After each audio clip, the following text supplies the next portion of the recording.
अस्सलाम वालेकुम जी। आफ्ताब, क्या हाल चाल है आपका?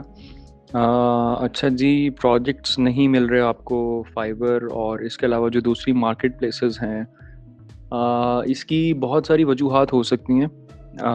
मैं आपसे ये कहूँगा कि अगर आप बिड कर रहे हैं बाकी प्लेटफॉर्म्स के ऊपर भी, बाकी मार्केट प्लेसेस के ऊपर भी, तो बिड करने के बाद भी प्रोजेक्ट ना मिले तो उसमें जो मोस्टली चांसेस होते हैं कि गलती कहाँ पे है, तो वो प्रपोजल राइटिंग के अंदर गलती होती है।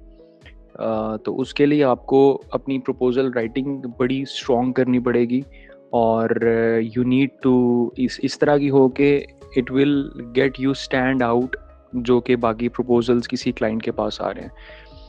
तो उसके लिए सबसे इम्पोर्टेंट चीज़ होती है कि जब भी आप प्रपोज़ल राइट करते हैं तो कभी भी कॉपी पेस्ट ना करें प्रपोज़ल्स को। बहुत सारे लोग ऐसे करते हैं कि एक टेम्पलेट बना के रखा हुआ होता है और उसी को कॉपी पेस्ट करके उसमें 2-3 चेंजिंग्स करके तो वो सबमिट कर देते हैं। तो इसमें तो जो फेलियर के चांसेस हैं वो 99.99% है। बहुत मुश्किल है कि आज के कंपटीशन के दौर में एक टेम्पलेट प्रपोज़ल की बेस पे आपको प्रोजेक्ट को ये साइन करेगा।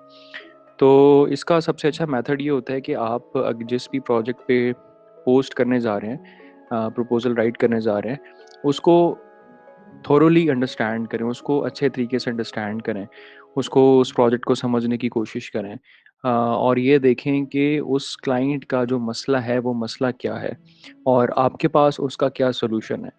अगर आपके पास सॉल्यूशन है तो आप उसका सॉल्यूशन भी उसको साथ प्रेज़ेंट करें कि मैं आपका जो मसला है वो इस तरह से आपको सॉल्यूशन प्रोवाइड करूँगा, इस तरह से आपका मसला हल करूँगा।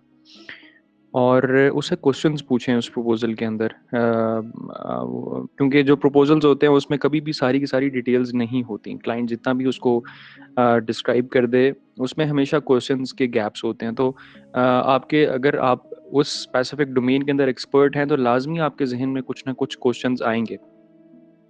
तो अपने प्रपोज़ल के अंदर वो क्वेश्चंस पूछें, क्लाइंट के मसले को हाइलाइट करें, अपने सॉल्यूशन को हाइलाइट करें और फिर बिल्कुल एंड पे जाके आप बताएँ कि भई मेरा ये पोर्टफोलियो है और मैंने इस तरह के सिमिलर प्रोजेक्ट्स पे भी काम किया हुआ है। तो वो उसको ज़रा आसानी हो जाएगी, वो आपके किसी लिंक पे जाके मज़ीद आपके बारे में जान सकता है। लेकिन उसके लिए ज़्यादा इम्पोर्टेंट चीज़ होती है कि आपके पास उसके मसले का सॉल्यूशन है या नहीं है और आपने क्या उसके प्रोजेक्ट को अंडरस्टैंड किया है या नहीं किया।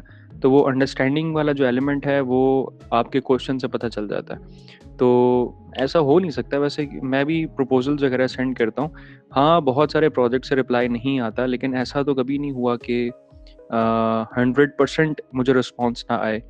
तो अ अगर एक अच्छा प्रपोज़ल राइट किया जाए टाइम लगा के तो मोस्ट परसेंटेज होती है, मोस्ट नंबर ऑफ चांसेस होते हैं कि आपको रिस्पॉन्स आ जाता है।